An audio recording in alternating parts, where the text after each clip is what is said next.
righty. Well, Mary, thank you so much for coming out and agreeing to meet with us here at Step It Up. As I told you before, my name is Soroya Queen Tabor, and I'm a Heights resident and have been since the late in December '90. We are a group of citizens passionate about Cleveland Heights. I'm going to ask you a couple of questions, and then we're going to go around the room with some more. We applaud your decision to run for Heights Council. So, I mean, it's took a lot, I'm sure. We'd like to know a little bit more about your views of the city. So what I'll do first is ask you, what excites you about Cleveland Heights and our future? And what more could Cleveland Heights do to make our community one of the best suburbs in the nation? Okay, fair questions. I'd like to start by thanking you very much for having me here and providing this opportunity to introduce myself to voters. Mm-hmm. And I'd also like to applaud everything that Step It Up has done to put their agenda on the table. I know you have spent a lot of time on this and gone to a lot of effort. And I want you to know that running for Cleveland Heights City Council is a lot of effort as well. So I understand and appreciate it. And in fact, I think in a way maybe what you're doing is more effective to set an agenda. But I also would like to say that I think the process is working wonderfully in this election because people are bringing up issues that I see already being addressed. And I was reading the Heights Observer recently, and it said, for example, strategic plan revisions under review. The Planning Commission will be reviewing revisions to the city's strategic plan that had not been updated since 1993. So if that's not a misprint or a mistake, it's already starting to have an effect. And I think that no matter what happens in this election, I think City Council is going to adopt some of the things that Step It Up is proposing and that the candidates are proposing. So now back to your question, which is, I'm passionate about this community. I believe we have amazing assets in our homes, our business districts, our schools, our parks, and cultural and recreational amenities. And I believe we can build on these strengths to do even better than we have in the past. I have put on this little card, which I'm handing out to many people in the city, where I stand. I'd like to keep this the place to be for diverse families of all types who love living here as much as I do. And I believe we just have a great opportunity at this time when there's some difficulties to really rethink how we do things and make some changes. And I think you're going to ask me questions that'll get more into depth on those, so I won't say much more than that. Does that answer your question? Yeah, that's fine, that's fine. You know, we always talk about the positive of what gets people excited, but we are also a city that has many problems. This is a reality check from one of our members, and it's a direct quote. My house is broken into. 5 vacant houses on my street are the site of vandalism and squatters. My property value has gone down dramatically, and a number of nearby storefronts are empty. I also pay high taxes for a street with more potholes and diminished services. So our question is, why should she stay? That's an excellent question. There are definitely problems at this time. Traditionally, when there is a recession, crime goes up, and that's a problem. I've been going door to door and talking to citizens, and they're doing a fabulous job about educating me about what the issues are. And what I'm finding is that different people have different issues, but the ones you alluded to are some that get discussed. Anybody that's been touched by crime, that is a big issue for them. The schools are always an issue. We have a great opportunity at this time to make our government much more efficient than it has been. I think you folks are familiar with the statistic that's been touted around that in Northeast Ohio we have more government employees per capita than any other comparable region of the country. And the reason for that is that we're so splintered in the way we provide services. Every community has its own police department, its own fire department, its own school district, and so on.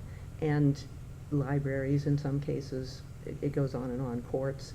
So we need to start to collaborate to provide these services, and also there may be some need for consolidation. I think it's very important for Cleveland Heights to maintain its identity, But how those services are delivered to all of us doesn't matter at all, as long as we're still getting good services and we can do it in a more cost-effective way. So I think we have great potential to reduce costs. And of course, that would help other communities as well, but it would really help Cleveland Heights. I also think that we have opportunities to attract new residents and new businesses even because of our proximity to University Circle. I wrote an article about this for the Heights Observer.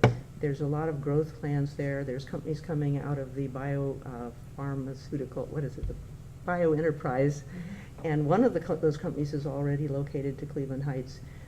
I think if we started to rethink our planning so that we weren't always just putting up condos, and instead in some places, multi-story condos, we're thinking about other uses for land as it becomes available, that we might be able to do better. Those biomedical companies would like to be close to the hospitals and the university, and there's no space for them in University Circle. And I think we have an opportunity to rethink how we do things, as I say. All right. Well, you know, you're touching on our next area, which is vision, planning, and planning with engagement. We believe effective organizations, including city government, need clear vision, goals, and plans. What are the most pressing issues that you would like to see the city address, and how would you define your process for addressing those issues? Another great question. My vision for this city is that I'd like to see it a city with a diverse population, great government services at much lower cost, excellent schools, a city that leads in green living, and engaged and empowered citizens who resolve our issues successfully. We had a strategic plan long ago, which has been updated. We had the visioning process, which it seems like that was done and, well, done with that. Because when you look at the website for the city, it cites dates in 2002. Well, that was 7 years ago. And nobody's been thinking strategically about what we want to be, what Cleveland Heights could be since then, as far as I can make out.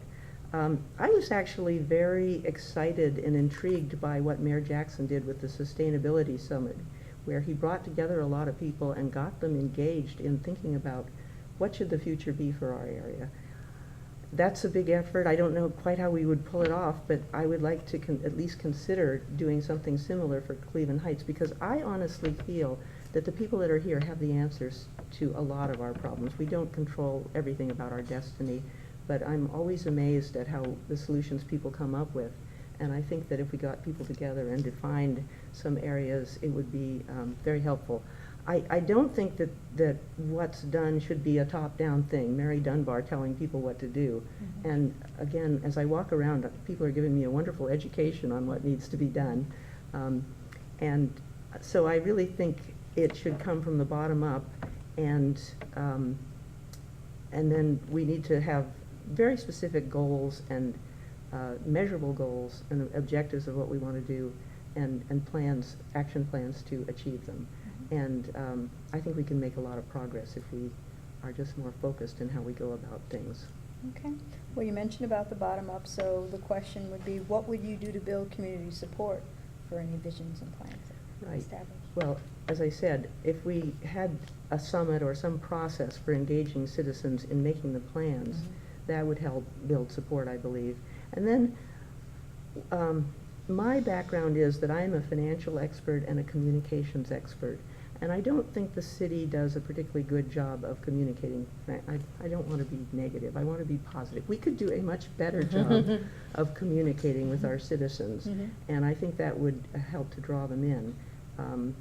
The goals of communications often are to raise awareness, then to get people to start to think about becoming engaged, and ultimately to get them engaged, to get behavioral changes.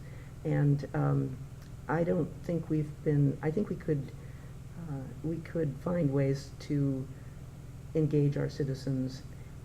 Part of it is that we also need to empower our citizens, and when they do bring up something, they need to get a good response. They need to, their ideas need to be welcomed and implemented when they make sense.